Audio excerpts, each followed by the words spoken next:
Assalamualaikum warahmatullahi wabarakatuh. Perkenalkan, nama saya Elva Lorenza, saya dari kelompok 11, dan pada hari ini saya akan membahas tentang struktur bumi.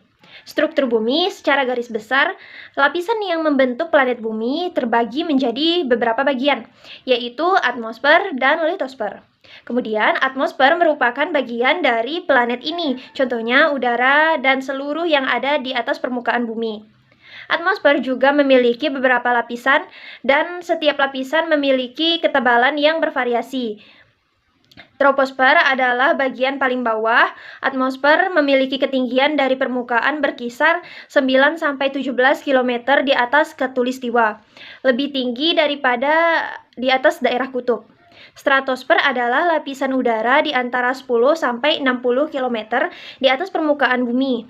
Stratosfer di atas troposfer, atau bisa diartikan juga sebagai daerah atmosfer yang terletak di antara tropopause dan stratopause.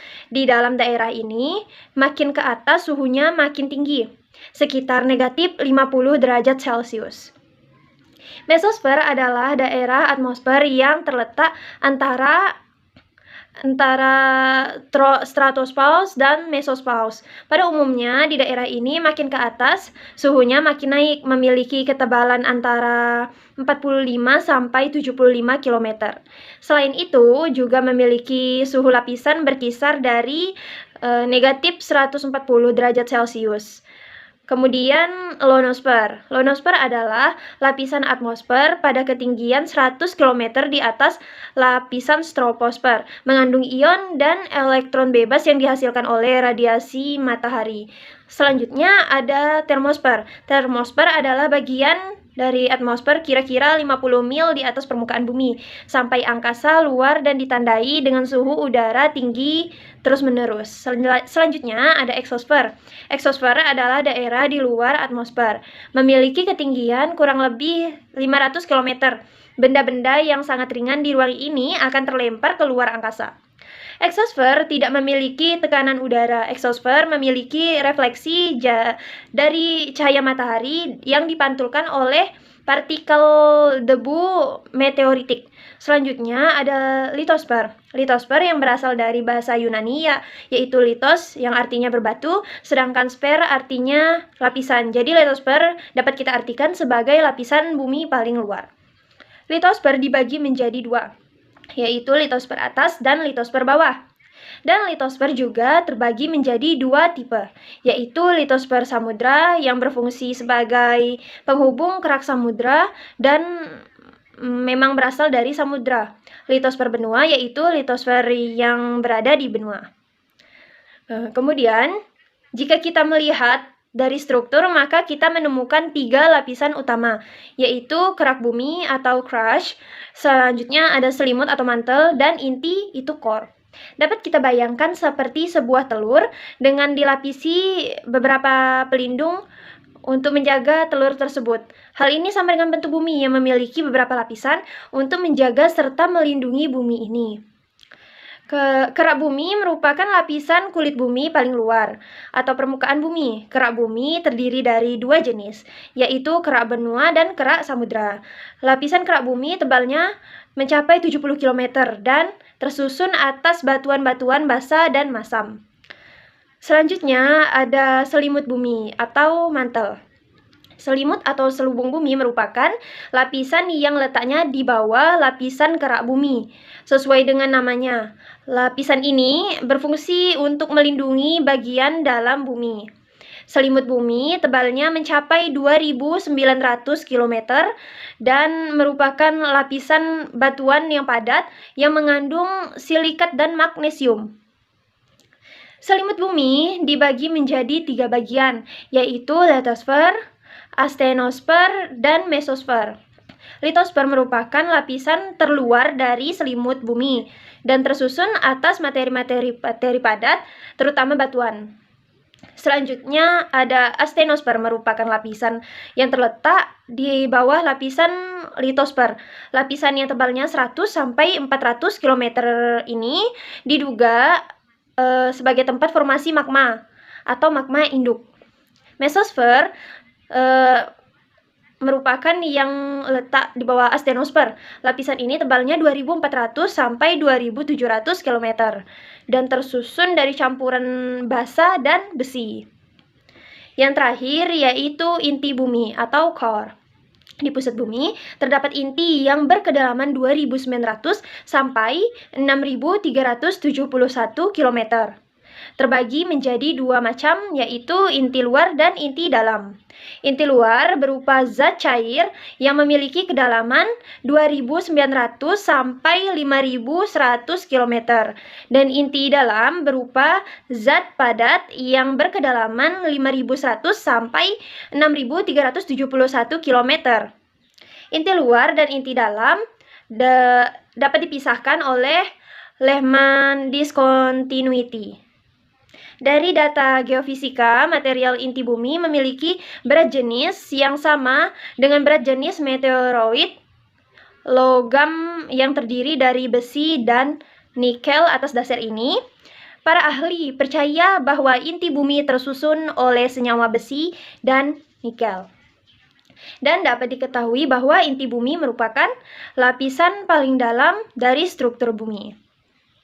Ya, sekian dari saya.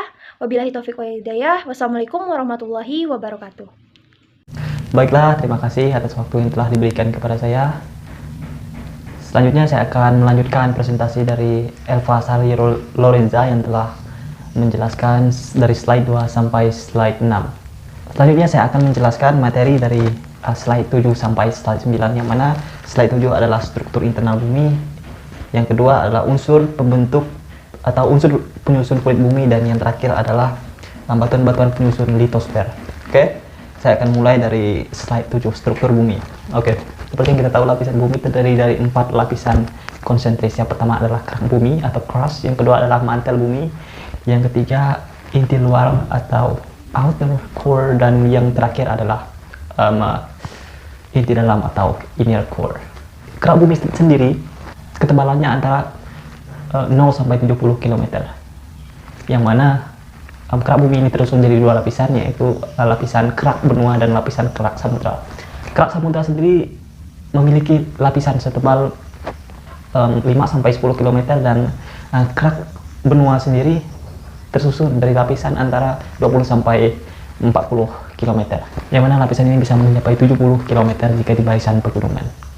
Oke, selanjutnya kita masuk ke mantel bumi. Mantel bumi merupakan struktur pembentuk bumi paling dominan di antara lapisan-lapisan lain, di mana mantel bumi menyusun sekitar 80% dari total keseluruhan volume bumi.